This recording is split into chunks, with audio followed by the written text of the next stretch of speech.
तो अकेले भागी हम लोग तारा लोग आई बाबूजी याद न पड़ला तोहनी के काटा ना मन लागत पूजा करे में धर्म में पतोही बारी सब तो क्या करी जा हां ए पतोही पूजा करे तरुनु हां तो हम एगो गीत गाई हां गाई हां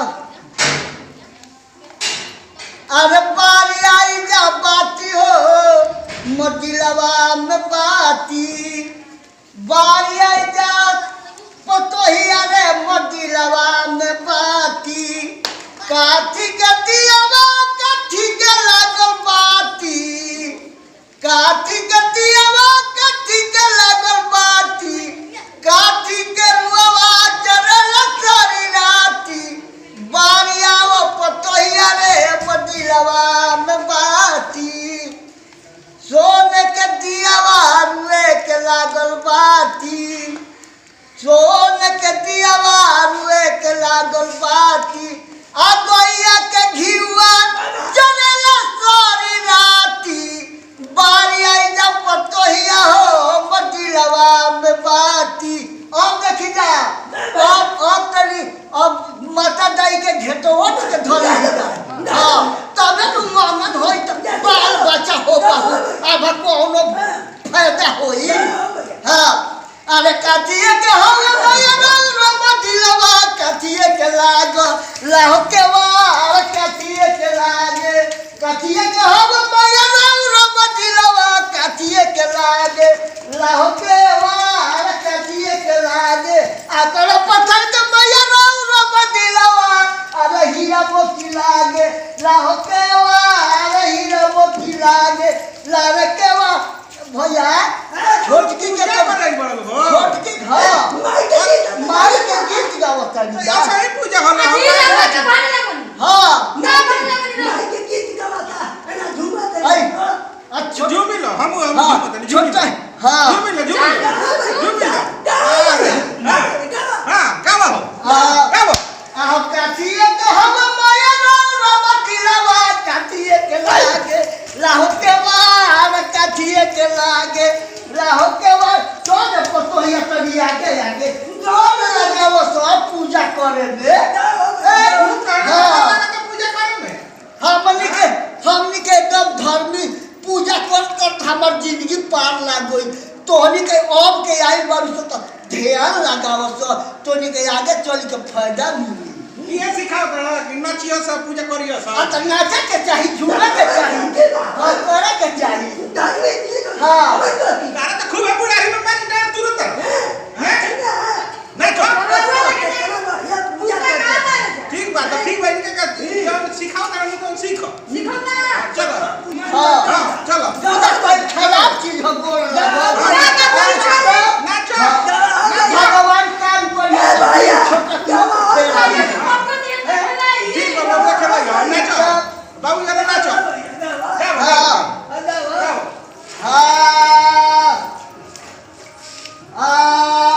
हुड़का पड़ गई की हुड़का पता ना हुड़का पता गावा गावा तू तो पंदो है तू तो पूजा करावता कि नचावता तू पूजा करावता के दिल बहावा ठीक बा चलो दिलवा साफ हो गई तो कोनो कमो में साफ तनी गावा हमरो नाचे के गावा तो तनी हमरो नाची चलो दोनों बूढ़ परेशान कोई ना गोल पस्ता अब देखिए कि गोल लागो सरे तनी गोड़ा लगा गोड़ा जय हे माता दाई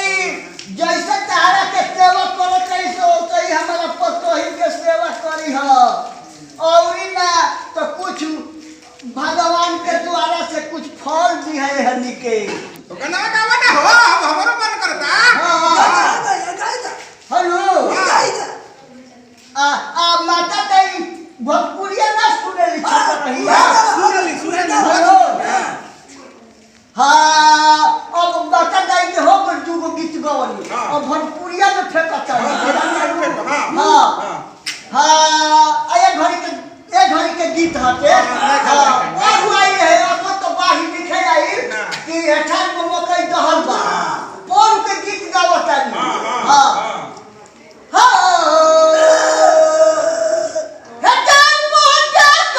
हेटारी बहल तात बा हेटारी बहल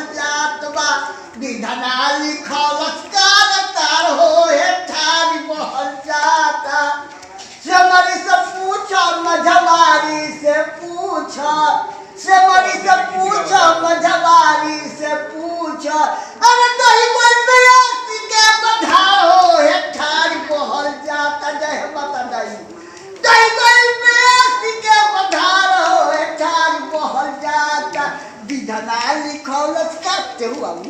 विधना लिखौलस तार हो अरे मन में गरम हो जाता बोले बात ना ना भीड़ न किया जोन हरी दोई गइले बाजारा दोई गई जोन हरी दोई गई बाजारा दोई गई ऊ का कोता से चढ़िया अरे क्या कहता हो आ ये बता दे के गीत था ई हम क्या जो नारी बोई बाजारा बोई नहीं है तू जा बता जी बाबूजी हां मैं ये कितना बाजार और कितना बताइए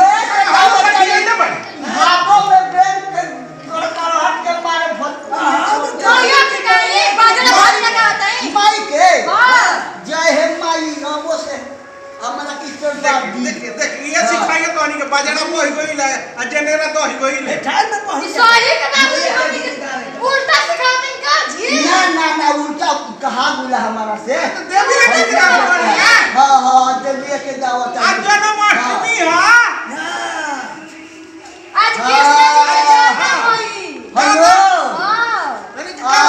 अच्छा तो सोहरे क्या जाएंगे ए में सोहरे का हेलो हाँ। हाँ हाँ सोहरे सोहरे का ना भैया माई गीत गावा माई गीत इना माई के हमें मत गावा हेलो काय हो काय इना गवाई अब माया के गीत गावा हो पतो माया के हाँ तो ये माया के गीत आज गावा कृष्ण जी का जन्म कोबेले हुई वे गावा इच्छा जी वाला गा कोबेले तू नाचत ना है जनेरा तो ही जाओ बाल तो ही जाओ करी ना कर बुझातला माया विद्यांचल ना मंगल में हो गया अच्छा ए जनेरा तो ही जाओ अच्छा अच्छा गाँव चली गावा भैया गावा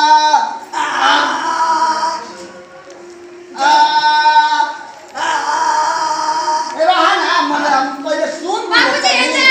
हाँ सुन ऐसे नहीं ए जेरा हमारे पास कोई धर्मी है तो हम गीत देखा कैसे गावा चाहिए हां का बोल आ सती हो